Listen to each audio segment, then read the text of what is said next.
Hey guys, I am here to talk to you today about the Vata dosha. And so today I'm going to explain what are the physical, mental, physiological characteristics of the Vata dosha and see if you identify with any of those. I would love to hear your comments on it. And then after I explain Vata, I will be explaining Pitta, maybe tomorrow or the next day, and then I'll explain Kapha. And then once you determine what dosha or doshas are compose your constitution, then we're going to start telling you what to do about that. Daily routines, special diets, special exercises, special meditation, special breathing exercises, everything that is very adequate for each dosha so you can bring it back to balance or keep it in balance. So let's start with the Vata. Vata, I wanted to start with it because it is the main dosha. Everybody has all three doshas in all of our cells in our bodies, and the Vata is composed of the two elements space and air, and translated it means air or wind. So I always tell you to think of Vata as wind, so cold, dry, very mobile, subtle, clear, dispersing, light. And so it is the subtle energy that governs all biological movement in our bodies, and that's why it would be the most important dosha. It's related to prana, and prana is breath, air, right? And so it is the life force and the life essence, and it regulates all the activity in the body. And so let's talk about the physical characteristics of Vata dosha. So the person that is a Vata dosha, they have a small frame, they tend to be slim, they have to tend to be very low weight, they're either very tall or very short. The skin is thin, cold, and dry, tends to be rough. The hair is knotted, brittle, thin, and it varies between brown and black and all the shades in between. The nose is uneven, it can be long, it can be small, it tends to be asymmetrical, and sometimes they have a deviated septum. The eyes are small, they're sunken, so they have dark circles. They're dry eyes, usually more dry than other doshas. They're very active eyes, nervous eyes, and they range from black to brown to gray in color. Nails are dry, rough, and brittle, and they break easy. The lips are dry, cracked, they're usually thin.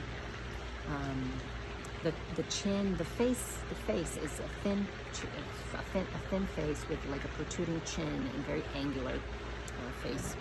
The cheeks are sunken. Vata tends to be a little bit more wrinkled when they age. The neck is thin and long. The chest is flat and sunken. The belly button is small and irregular. Sometimes it could be irregular. The belly is thin, flat, and sunken as well. The hips are slender and thin. The joints are cold and cracking, so they crack their joints very easily. They tend to have joint problems. The appetite is irregular and scanty. The Vata has no problem skipping a meal. Their digestion is very irregular. They have a lot of gas, so they tend to hiccup a lot. They tend to belch a lot and also fart a lot. When it's imbalanced, of course. So a healthy taste preference for Vata would be sweet, sour, and salty, and we'll talk more about that later. The thirst is changeable, so it varies. Elimination tends to be more constipated. The stools tend to be more hard and dry. And they're very hyperactive, both mentally and physically. They like to be doing activity all the time, fidgeting with their hands, and their mind is always wandering. They're thinking, they jump from one thought to another, from one project to another. They're not very good at finishing and completing a project, but they're very creative.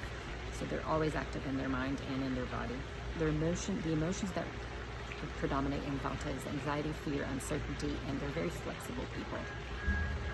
Their faith is variable and changeable.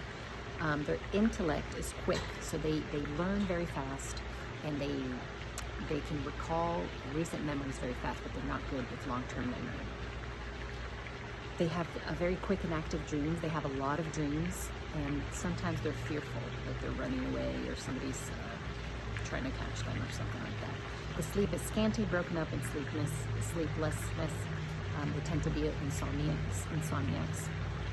And then they talk fast, and sometimes their dictation is not good. They're unclear.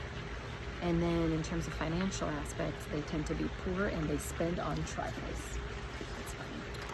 A little bit more characteristics that I did not cover in the other book. They have a low fertility. They have poor endurance, so they spend their energy very quickly. They're not good for longer exercises. They endure longer exercises. They crave warmth. They sweat very little. The sleep is light. Thinking superficial with many ideas, but they have more thoughts than deeds. And the lifestyle is erratic. They're very creative at work, and they're fearful, anxious, and insecure people. And that was the book. Let me see what else I had for you that is here. So, Vata, in its healthy qualities, it has clarity, creativity, and lightness to life. Its activity is hyperactivity, nervousness, fear, anxiety, and ungroundedness. And then its destruction, when it's very aggravated, is confusion, lack of direction, indecisiveness, sadness, and grief. And this is when it's aggravated. So that were the characteristics, and I would just like to end with a couple other things about Vata. So during the day, we have 2 periods of Vata. So from 2 to 6 a.m. So when people start waking up, and the movement starts starting up again, energy starts flowing again. And from 2 to 6 p.m. when you start getting a little restless, a little anxious, and that's why I always say between 2 and 6 p.m. it would be a nice time to take a break and do some grounding practices.